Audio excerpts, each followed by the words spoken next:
বাবা যেন আজ স্বর্গে বসে গাইছে সেই গান, যে গান শুনে সপেছিল মা বাবাকে মন প্রাণ।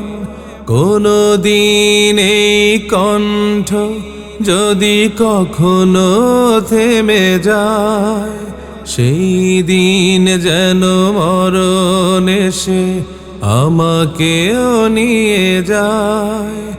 এই গানই আমার জীবন মরণ, গানই যেন প্রাণ। আমার বাবার মুখে প্রথম যেদিন শুনেছিলাম গান, সেদিন থেকে গানই জীবন, গানই আমার প্রাণ।